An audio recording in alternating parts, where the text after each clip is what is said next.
This is a space to share and discuss educational topics with guests who have a passion for teaching and an interest in learning. Hi, my name is Gina Gillen, and I want to welcome you to Coffee Talk. In this episode, we're going to talk about Kanban, its benefits, how it compares to Scrum, and how to measure it. Today, we have the pleasure of talking to Zack Bonaker. He's a Benevolent Trouble-Maker and an Agile Coach. Hi, Zach. Welcome to Coffee Talk. Gina, thanks for having me here. I'm excited. Of course. Zach, can you start by giving us a little more information about yourself? Yeah. So I've been involved in Agile for almost all of what I'd say is my professional career. I discovered Agile around, the early 2000s. I had the opportunity to do some side work with some friends, as well as, in the job that I had. It kind of opened up my eyes to all the ways that we could build software better, to even building better organizations. And that curiosity and those experiences just led me down a career path of being both an independent consultant as well as a full-time employee in a variety of different roles, from being a director to being an Agile coach to, early in my career coaching just teams alone, like as a Scrum Master even. So I've kind of done it all, from working with teams to coaching executives. And my passion, today is really organizational success, which of course might include things like effective and efficient operating models, like maybe things that Kanban can help with. So, but that I speak around the world at conferences. I'm a mentor to people around the world, and I really just love sharing knowledge and helping make the world of work a better place. Thank you so much, Zach. So I'm very excited because in our coffee talks, we have never talked about Kanban. So let's start with the basics. What is Kanban and how does it compare with Scrum? Yeah, okay. So I think I'll set this up. I think I'll set up this question with kind of the origin of this word in the first place. So the word Kanban in Japanese, right, and I don't speak Japanese, right? But from what I've been told by Japanese speakers, right, Kanban refers to, translated in English, signal, billboard, sign, indicator, visual, right? So there's this theme of something visual here. So I'm gonna use that to start with. So what is Kanban really? I've been highly influenced by my mentors and, people who share information on Kanban, like Dan Vacante and Klaus Leopold and such. And I don't think of Kanban as a method. And sometimes it gets referred to that, the Kanban method, this way. I like to think about Kanban as an approach, a strategy, if you will, that focuses around optimizing the flow of value through a system, like through a process that's designed to deliver value. So it's an approach, it's a strategy. It's a way of thinking about optimizing our ability to get something from, a concept into a customer's hand. So why is that different than, like, say, Scrum, for example? Well, so Scrum has a framework, right? Sort of a way about going about doing something. And in my experience, very often companies will treat Scrum or whatever and Kanban as like opposite things, right? So, maybe I'll be with an organization and they'll say, well, yeah, we're working with some teams and our teams can either use Scrum or Kanban. And I think to myself, why? Why wouldn't you just use Kanban with everything? So like I said, it's an approach and it's a strategy, and it has three very important practices, right? So I know that I'm doing Kanban. I know that I'm using this strategy when I take three very broad practices. The first is I define and I visualize a workflow, right? So I have a definition of a workflow and I can see it. I can visualize it, right? So defining a workflow and visualizing it. The second practice is I am actively managing the work that is taking place in that workflow, right? And there's a whole lot to that. And then the third is I am improving the workflow. I am actively trying to make it better, right? So this is this idea of optimizing. So if you think about that, how is Kanban different than Scrum? Well, if I'm doing Scrum, I'm using Scrum, I probably have some sort of visual workflow as a team. Maybe I have a sprint backlog and I've got a to-do, doing, done type of thing. Maybe it's just something simple like that with a Scrum team. So I'm sort of visualizing a workflow there, right? And I've kind of defined it. And then maybe we meet every day and we get together, I don't know, at the start of the day, and we just talk about what's going on. We talk about the work. What are we going to do with this today? So maybe I'm actively managing the work in Scrum. And then maybe I even have this retrospective at the end of, a sprint in Scrum, and I look at ways to improve. Maybe I'm improving the workflow that way. So there's no reason that if I'm using Scrum, I can't use Kanban with it. There's no reason that if I'm a waterfall company and I've got a very long phase and sequence of events, I could still use Kanban. Kanban applies to almost any workflow because most workflows are designed and created with the idea to optimize the delivery of value. So Kanban is just simply a strategy that enables us to get the best out of our workflow, to make it effective, to make it efficient, and to help it become a bit more predictable even, right? And maybe understand what makes things predictable in our workflow. That's what Kanban's all about. I love that. We in our team, we use Kanban all the time. We're going to talk about the tools, so I don't want to change the flow a little bit, but we use it a lot because it allows us, as you mentioned, to have a better visibility of our tasks, and it improves our efficiency. So I love everything that you just mentioned, how you could use Kanban with other methodologies, or if you're a waterfall company, then you can also use it. But let's go back a little bit, and can you give us a little bit of the benefits that Kanban has? Yeah. It's a great question because there's a whole lot there, right? There's a whole lot of possible benefit that we could get out of taking a strategy that is designed to optimize our flow of value. So those benefits could be anything from what maybe immediately comes to mind, like, well, if I optimize my flow of value, maybe I get things to my customers right when they need them, right, quickly, more effectively, and it's the right thing. And so maybe that results in, I don't know, if you're a company that's making money, maybe it results in more money. Maybe it results in happier customers. Maybe it results in an improved feedback loop, right? The more effective and efficient that we are at trying to get this value to our customers, maybe we also improve our ability to create feedback loops. So taking this strategy could improve the information we get, which leads to better decisions. So there's all kinds of areas of benefit. What I talk to people about with the really immediate, like more tangible benefits, right, of a Kanban are, first, the visualization of a system is profound, in my opinion. I tell almost every company I work with and every team that I work with and the people that I mentor, just visualize all the things. Right? So imagine this, Gina, and I'm not going to suggest that software development is like a manufacturing process. So I don't want anyone to think that when I say, hey, what if we're a manufacturing company, that's like software. But let's just imagine that you and I, Gina, we are consultants and we get hired to, there's this manufacturing company that comes to us and says, everything is not going well. We have lots of mistakes and errors. There's always breakdowns on our assembly line. The manufacturing process is messed up. Like, this is terrible. And we go, oh, well, you came to the right people. I mean, Gina and Zach, we got this covered. All right, we'll come. So first, step number one, let's get to your manufacturing facility and let's take a look at that assembly line. And they go, no, you can't actually see it. Yeah, we don't actually see it. You're thinking to yourself, well, how is that possible? Like, well, of course, nothing is working right. If you can't actually understand and see the whole system and think about how things are moving, how would you ever be able to optimize it and make it effective? But what's funny is when you go to software companies and they'll say, hey, Zach, we're having a real problem. We have a real challenge of getting things out the door. There's dependencies everywhere. Things are bottlenecked and delayed. It's slow. It's got to be better. And I go, cool. Show me the whole system. And they go, you mean the Jira board for the team? Well, that's one part, potentially a part of your workflow, but like, show me what's going. Oh, yeah. They have a backlog.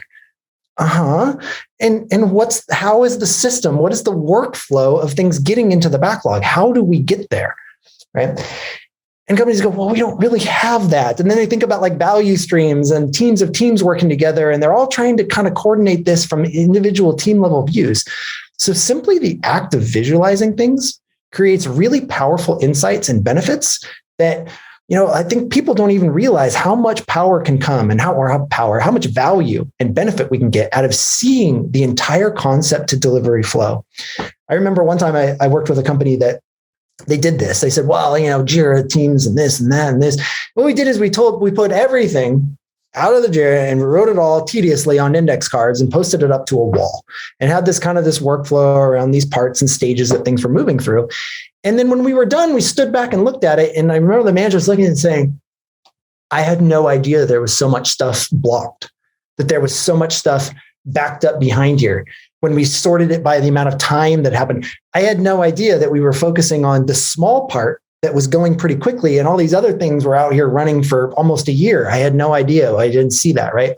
So just the power of visualizing things has really incredible benefit to improving an organization. When I can see things more clearly and I can make sense of the relationships amongst parts and work and people more clearly, my ability to make better decisions, to think about improvements, it's increased, right? Like exponentially. So beyond the things like being more effective, being more efficient, maybe making more money by getting things, to customers faster and such, visualizing itself is an incredible benefit that, like I say, we should be visualizing work at all levels. And right, this is like one of those little hidden benefits that sometimes unlocks, some of the most potential in an organization's achievement and improvement.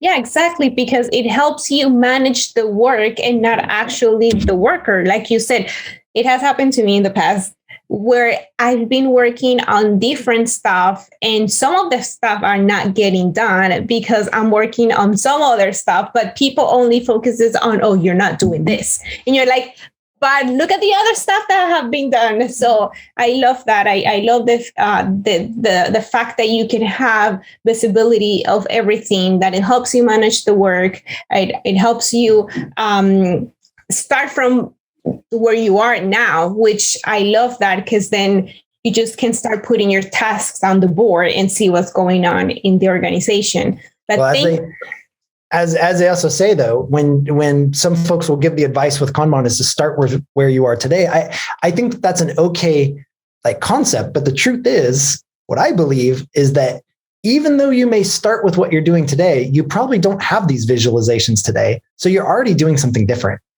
You may be starting, in theory, you're starting with where you are today, but the idea of even starting to visualize a workflow and really make sense of the whole is a step beyond where you are today already, because it will create change. It always will.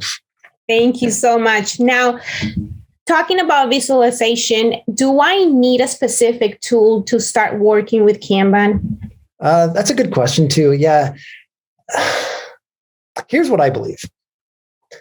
I believe that the best approach to tools, whether we're talking about licensed tools, software tools, or, we're just talking about tools like pens and paper and, whatever it is. What I believe is it's most important to demonstrate a way of working is effective for you, right? So you start with something simple, like a whiteboard, some things on a wall, painter's tape, working remotely and digitally, like many companies are today, a mural board, something in Miro, a digital whiteboard that we can just start to put these things and visualize things because, but that's so manual and how will that scale? And I go, we're not trying to worry about that yet. What we're trying to worry about is how we can define and visualize a workflow, actively manage it, and improve it.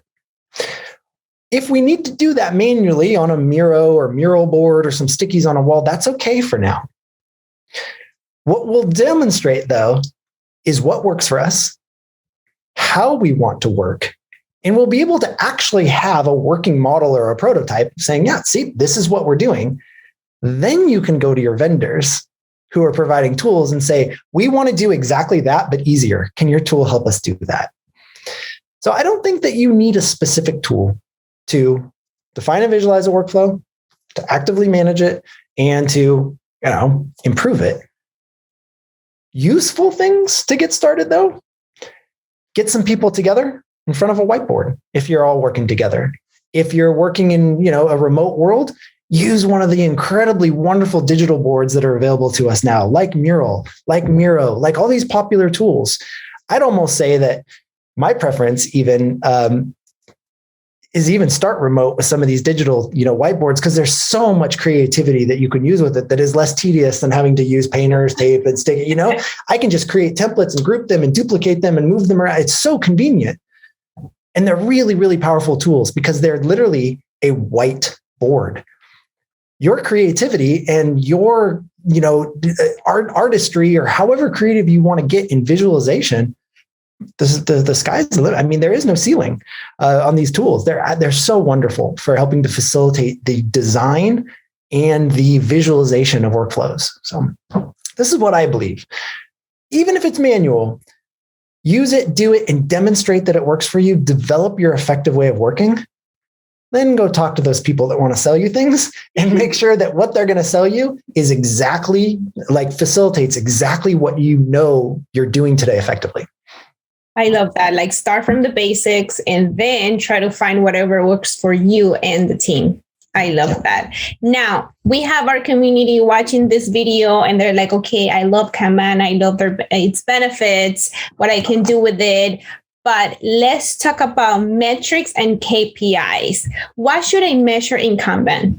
Well, what I think is there are 3 base measurements that any business that is, that uses a workflow, a value-oriented workflow.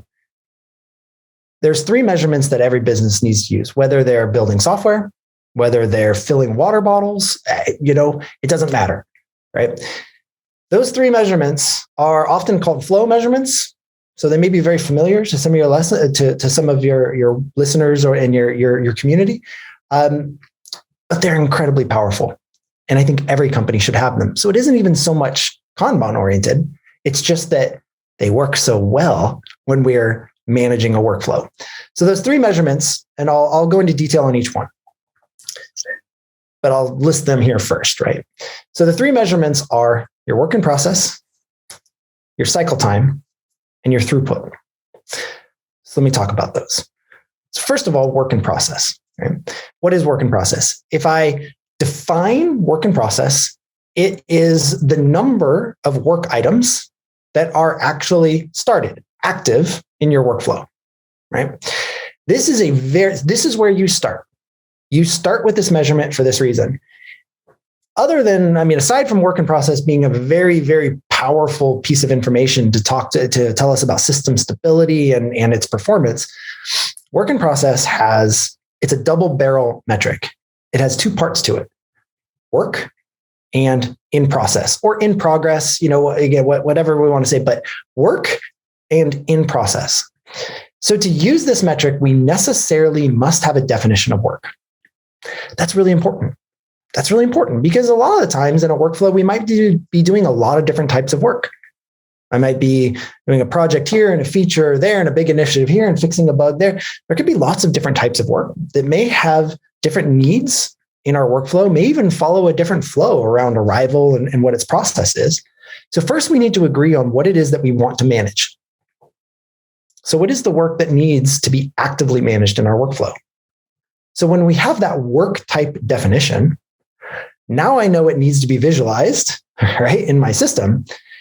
But I can also then say, when does this work type, when is it in process? At what point? And this is entirely up to us as designers of the system. There is no right answer here. It might be that as soon as a development team starts working on it, maybe that's in process. Or maybe it's as soon as we kind of commit it. There's a commitment line, so to speak, in our system where we say it's planned, like we intend to do it. Maybe it's the second that a designer starts exploring it and prototyping. It depends on what you need in your context to be able to, what is this part of our system that needs to be actively managed? So once we have our work in process definition, then it's super easy. All I have to do is, in my workflow, say, this is our commitment line. This is what in process means. It's from here to there, and just count the number of items. Simple. It's 15 work items today, and it's 16 the next day, and it's 14 the next day, or maybe it's right there. We can do it as a trend. We can just check in on it every week, every day, right? But our work in process is a essential piece of information. just defining that measurement improves things because it asks us to create a work type definition and create a commitment line, a point in our system to where we say that work is in process. From there, we go into measurement number 2, which is cycle time. Cycle time is the elapsed time that a work item was in process. So you can see the relationship. We can't really use cycle time effectively unless we've got a work in process defined, right? So cycle time is how much time elapsed, whether it be hours, calendar days, whatever, but it's when something started in process to when it exited the system. That's your cycle time. Pretty simple. We just need a start date and an end date, and it relates to the definition of work in process. It's really important to know about cycle time that once something is in process, cycle time has started. Sometimes I'll talk with people and they'll say, well, yeah, we started it and we worked on it for a week, but man, that urgent thing came up and we really had to focus on that. So we paused what we were working on, we put it back to do, and then we picked it up a couple of weeks later. So it's the elapsed time it was in process, meaning when it started, the clock is ticking. See, that's important, right? Because our customers couldn't care less if we say we paused it. If you, Gina, you really want the thing and you're really excited for me that I'm making it for you. And you're like, yeah, Zach, can you hurry up and get that to me? And I go, oh, Gina, yeah, sorry. I put it back to do. I'm not working on it right now. And what are you going to say? Oh, that's okay. I understand. Yeah, that sounds good. No, you don't care, right? You're like, no, what are you talking about? I need it now. So it's the elapsed time it was in process because that's the wait time, right? That's the time that customers were waiting for this thing to be done. And then the third measurement is throughput. Throughput is pretty simple. It's the number of work items per unit of time. So if I'm imagining this workflow, and let's say, again, we're managing these work items, this work type that we've defined, I might say, how many exited the system per week, per month, per day, per hour? It all depends on your context. What's important is that the unit of time is held constant. We don't want to report on throughput, like from an hourly basis and then switch to weekly and then go back to daily. And then we hold our unit of time constant so that, we actually have some idea. We have this ability to compare the data. But throughput is a really, really wonderful piece of information. But probably not for the reason that right now, as you're listening to this, you're thinking, oh, that's why throughput is so important, right? Because I think it's easy for us to think that throughput is so valuable because it's more is better and I should just get all this stuff. But that's not always true. More isn't necessarily better. The greatest utility in throughput, other than its predictive, power, we might say over the last month, we've delivered this amount of things, so maybe we could expect the same. Other than that, the beauty of it is comparing it to the arrival rate of work. Is if we have our workflow and every month we, 10 things leave our workflow, but 20 arrive, I'm going to have a problem. I'm going to be bottlenecking in places. There's too much work. Our throughput is 10, but our arrival is 20. We have a problem. So throughput is really, really useful as a means of understanding how we're conserving flow in our work, which means we're making sure that we're starting work about the same time that old work is finishing and exiting the system. So all three of these measurements, work in process, cycle time, and throughput, all three of these are really, really key informational measurements for any business, any flow or value-based business, and also relate very much to Kanban and the activities and practices of Kanban, but they are informational measurements, which means they are not targets. We don't measure these things to try to influence people's behavior or to say, oh, our cycle time is 20 days. Oh, we have to reduce that by 10%. No, you don't do that because cycle time, again, is the elapsed time of an item. So it's more like a shape of the system. We could say at the 50th percentile, our cycle time is here. At the 85th percentile, our cycle time is there. So to just say reduce it by 10%, what does that really even mean? We wouldn't say we have to improve our throughput by 50% because, but what impact would that have on our work and process and our cycle time and how, these are key informational measurements that when we treat them as information, it helps us then understand what sort of responses we should take to our system about how we can improve it, what sort of, maybe a remedy we could try to apply to improve some of the information, but they're not targets. It's just like, think about like as a pilot of an airplane, right? If I look at my airspeed, I'm going 400, kilometers an hour or miles an hour, or whatever your measurement is. So would you then tell a pilot, that's it? You need to go faster. It might not be safe to go faster, but it's information that the pilot uses to figure out how to fly safely, how to efficiently and effectively navigate through the air and fly and get to the destination. That's what these flow measurements do for us. There's a fourth that is the age of work that's in process. I'm not listing that as one of the core flow metrics because I'm saying those three in of itself are pretty darn useful, but you might also consider adding to, go along with cycle time. What is the current elapsed time of things that haven't finished? That might be really interesting information for you to use as well. So consider that fourth. But when we talk about measurements and metrics, those are my three go-to. Thank you so much, Zach. And let me ask you a question. When you were talking about cycle time, you mentioned like sometimes people could like pause tasks to continue working on others. So we know that priorities change all the time in the real world. And then sometimes you have like urgent tasks. So how do you deal with that? Yeah. So ideally, you treat an urgent task no differently than any other task, right? If you think about the most optimal means of flow in your system, it's that as we're working, there's the capacity to respond to something that needs our attention right away. So what might this look like? We talked about practice number 2 of Kanban, which is actively managing our work in process, right? Actively attending to the workflow. There's many ways to do that. Some of the ways might be setting limits. Setting limits or thresholds, whether they be floor or ceiling limits or thresholds for policies for work to be pulled forward into the system. But the best place that we could be is, let's say I had a work in process limit of, 5 things. Let's just say it's 5. And we've been steadily holding between 3 and 4 and getting things done at a good throughput rate, maybe hitting 5 and then dropping back to 4 and going, but we've been touching limits, but then bouncing and, generally work has been flowing. And so when something urgent comes in, I already have the capacity. Let's say our limit is 5 things. And again, making something up, but let's just say it's 5 work items. And we're currently working on 4, getting this done, making great progress. And someone says, oh my God, this is urgent. Well, we just pull it in. We have the capacity to do it. That's optimal. It's not always reality or easy for people to see it that way. It tends to be, in my experience, that we try to get to limit as soon as possible and keep ourselves at limit. And that may be optimal for you. It may not be. So there are strategies that we can take. We might try tagging something as an expedite or urgent type of item that can break a WIP limit or a policy limit in our workflow. I would say that's less ideal, but we might be able to do something like that. And if you think about that, just visualize, that might be an interesting thing.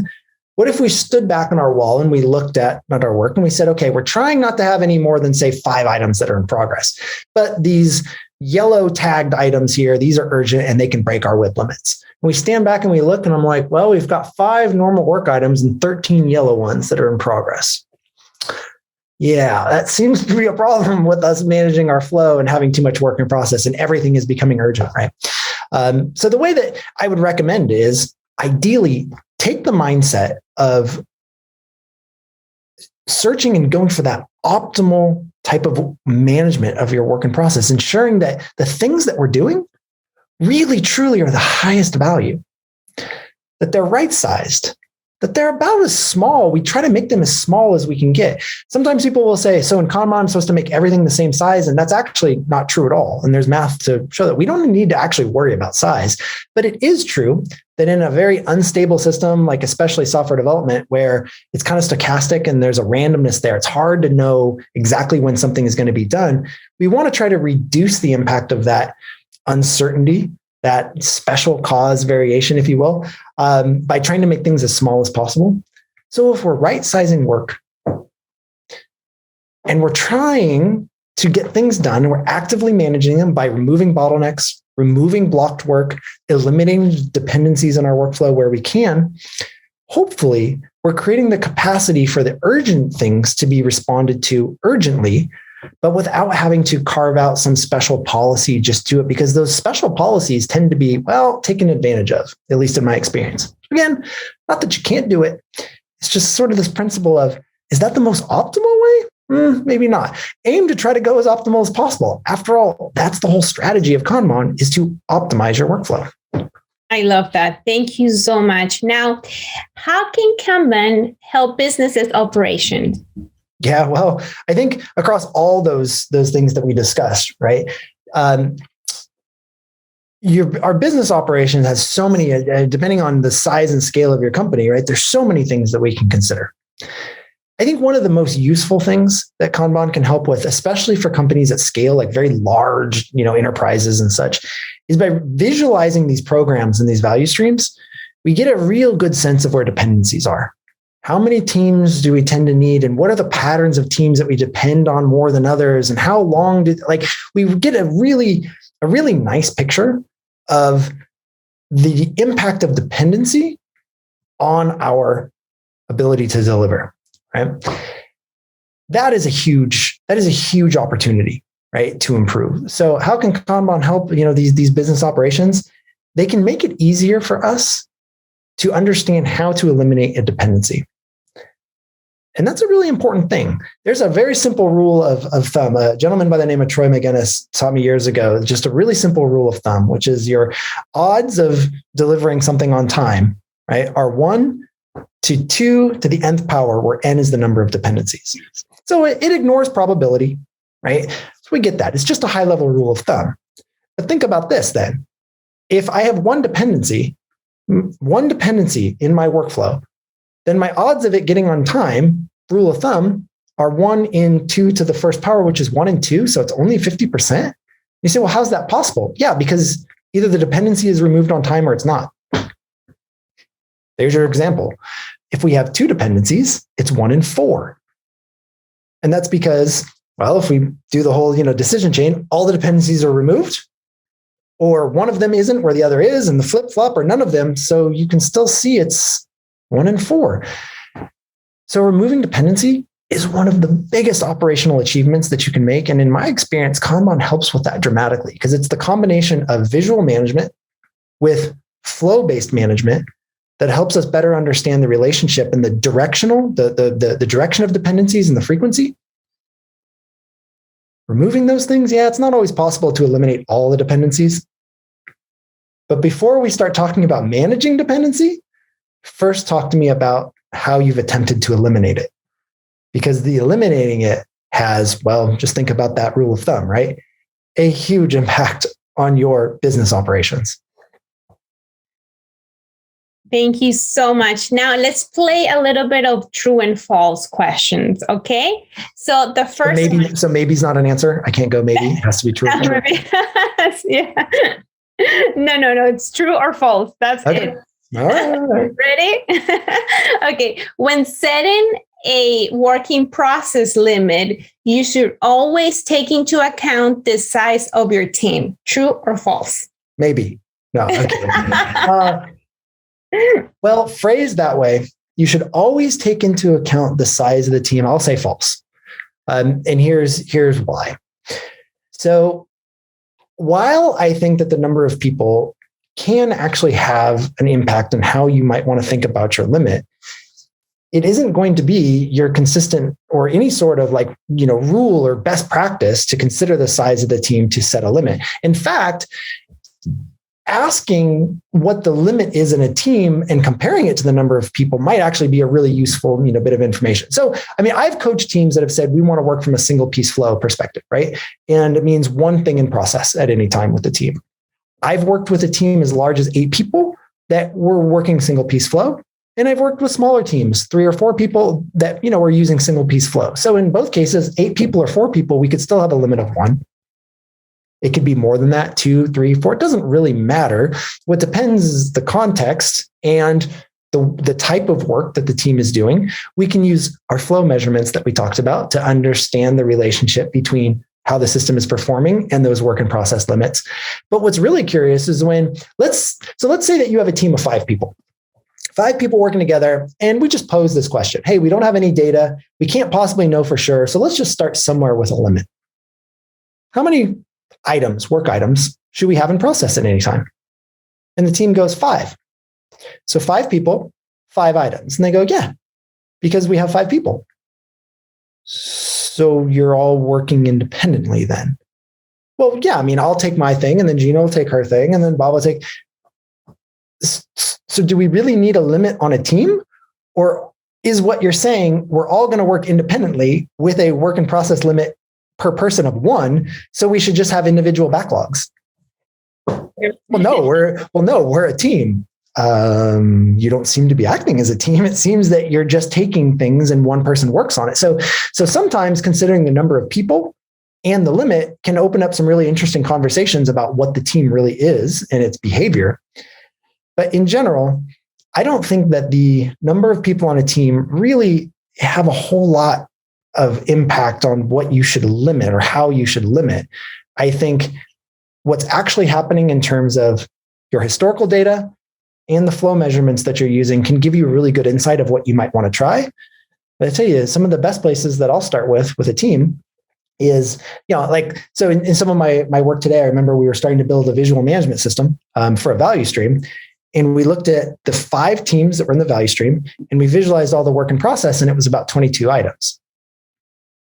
It was like, so 5 teams, 22 items, how we feel about that? Is it, we have to keep pausing this? So we know 22 is too much. What if we cut it in half?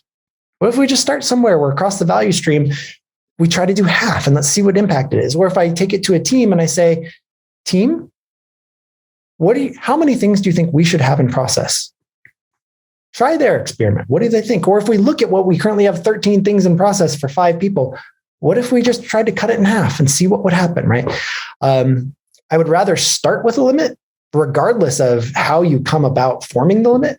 I would rather just start with something, run that trial, see what happens, and then use practice number 3 of Kanban, which is actively learn and improve that workflow. I love that. Thank you so much. So the next one, in Kanban, there is no retrospective meeting. True or false? True. But only because it's phrased exactly that way. Kanban has 3 practices: defining and visualizing a workflow, actively managing the work items in that workflow, and improving the workflow. And you go, well, Zach, the retrospective, that's how you improve it. Well, sure, maybe you could, but I'm not saying in Kanban you have a retrospective meeting. I'm saying in Kanban you improve it. Now, maybe your solution is I'm going to hold a retrospective every week and we're going to inspect it. The Kanban system members are going to inspect it. Okay, cool. That's one way you could do it. Perhaps what you do is you visualize more work. You visualize other ideas around what the opportunities and improvements are, and we put them on the board, and then we just pull them and try them whenever we want. Or maybe we talk about it daily, or maybe there's 101 different ways that we could go about improving a workflow. The retrospective, as maybe it's described in Scrum and how people associate it as it's a facilitated meeting with a person that they talk about what went well and did, that isn't necessarily what you have to do in Kanban. So it's true, there isn't a retrospective in Kanban. But if we're using Kanban, we have to be applying practice number 3, which is actively improving the workflow. How you go about doing that is up to you and your context. A retrospective might be a good way to do it, though. So how often do you recommend for people to meet to have like reviews or meetings or stand-ups or retrospectives about the flow? That's a difficult question, because I think that answer is going to be different for everybody listening. It's going to be dependent on context, behavior, people, like what's going on. When we say specifically retrospective, what I tell people is that I don't think a retrospective, like retrospection, I don't think it's an event. I think it's a behavior, right? So if we're going to be taking this continuous improvement type of behavior in our workflow, How often should I do it? Well, gosh, that's hard to say. It depends. That popular answer of it depends. I think when you're new to this and you're just getting started, we're starting to use Kanban for the first time. We've defined a workflow. We've visualized it. We're trying to actively manage it and improve it. My guess is that everything that you started with was wrong. Not because you did it poorly, but because you couldn't possibly have known what works well yet. Because, well, you're still learning and you're discovering and you're trying all these new things. So you might want to be trying to be running experiments far more frequently than maybe after you've been doing it for years. And maybe there's a different structure and a flow of cadence. I kind of like the idea that you talk about setting limits and actively manage. I kind of like to set a limit of, and I don't know, some people get upset when you say an experiment because they say, well, what's the provable, the falsifiable hypothesis and this and that. So when I say experiment, I might be meaning an actual hypothesis I'm testing, or I might mean I'm just running a trial. I'm trying something to see what information I learn. But I like to set a limit early on of 1 with a floor of 1, which means we should always have something that we're trialing or testing or experimenting with active at any time. And it's service level expectation, right? So something that we can apply to our work items too. Once we start understanding cycle time and things about how long our work should be in process, maybe my service level expectation of a trial or experiment should be in days. I should be able to constantly be getting feedback around what I'm learning and trying to improve regularly, right? So we can create a structure like that. But if you're really just kind of getting started, my guidance is experiment and trial things, create knowledge as rapidly as possible. If you've been doing it for years and years and years and things are going pretty well, maybe you've settled on a different structure. That doesn't mean that we should just start, that there's nothing left to discover, but it might mean that your needs and frequency have changed a little bit to maybe you're just running little smaller experiments without such the rigor and formality behind it. I don't know. But if you're not at least improving and learning, using Kanban as a strategy, at least a week, I guess, I'd be wondering what's really going on with that workflow and if anything is actually changing. I love that, improving and learning. Thank you so much, Zach, for everything, for all your knowledge. But what is your number one advice for our community of lifelong learners who are looking to implement Kanban? Good question. That's great. What's my number one? So just one. I think I'm, yeah. Did you say number one or the 101? Okay, I'll start with number one. Go 101. I think I'm going to channel one of my favorite writers and mentors on Kanban for this one, Klaus Leopold. He wrote once that putting a bunch of colored things on a wall and visualizing and talking about management, and that sounds really great and all, but it doesn't really matter unless you do something about it. And in his writing, he compared it to, imagine wanting to lose weight, buying a treadmill, getting it, setting it up in your house and then just standing next to it, never actually getting on it, not doing anything. Would you expect to lose weight or to get in better shape or to get healthier? No. So you don't actually get the benefit of this strategy unless you commit to actually using these practices and commit to the knowledge that it's generating for you. And that's often the hardest thing. It's actually pretty easy to define a workflow, create policies for the various states or activities that we may take. And again, reminding people that a workflow does not mean it has to be a linear thing. It could be linear, it could be very staged, or it could be, something very iterative that we're using time boxes and experiments and continuous delivery habits, but there still is somehow a concept of value is emerging and is somehow being realized by the customer, right? So there's always a workflow, even if it's very iterative. But it's pretty easy to define this, to define the policies around pull, even set some limits, maybe even color code some things to say, oh, if it's like this type of work, it's red. And if it's this type of work, it's blue. It's really easy to do that. It's easy to put a sticker on a work item to say, it's blocked. I can't work on it. Yeah, it's blocked. It's a lot harder, though, to take this information and actually adjust your behavior and your practices to respect what you've defined.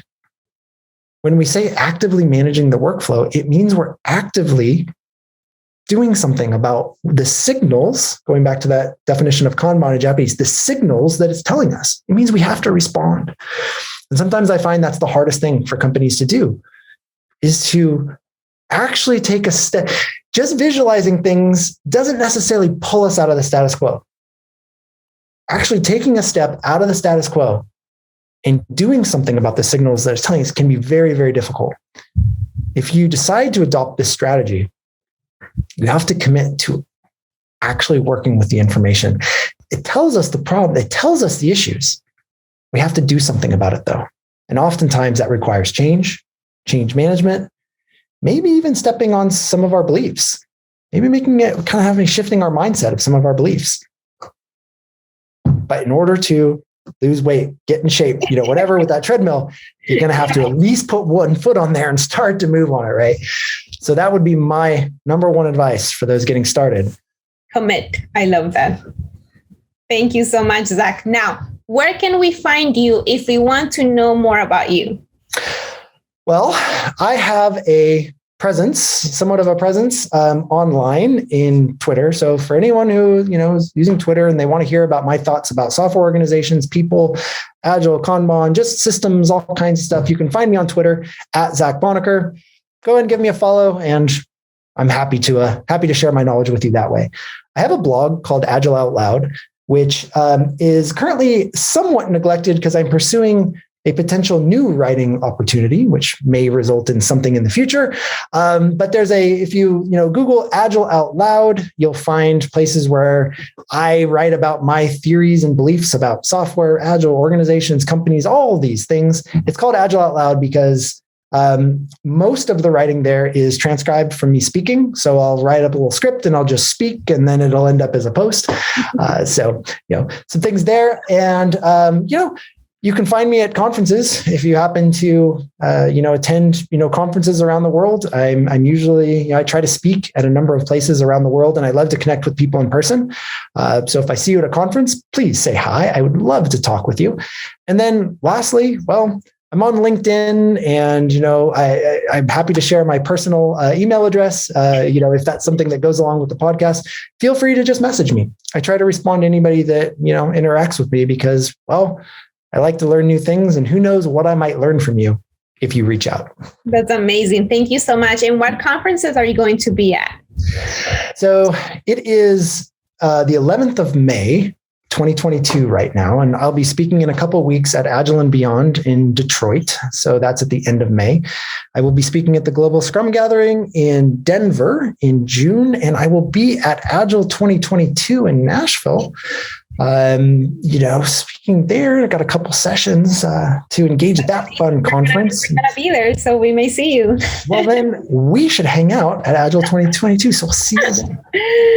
Amazing. Thank you so much, Zach. And I really am very happy about this coffee talk, and I appreciate all your knowledge and everything that you have taught us today. Thank you so much. Awesome. Well, thanks for the invitation, Gina. And it was a pleasure talking with you. I would love to talk. I can't wait to talk to you in person, hopefully sometime soon. But thanks again for the opportunity. And I hope everyone listening learned something new. Thank you so much. Have a great day. We thank those who choose to be here, and we hope this space has been an inspiration to promote the professional growth of our community. If you want to know more about our certifications, visit us at CertiProf.com. You can also follow us on LinkedIn, Instagram, Facebook, and Twitter as CertiProf. Let us know in the comments below what other topics you would like us to discuss. Make sure to subscribe to our channel and turn on the notification bell to know about our upcoming episodes. See you in the next episode.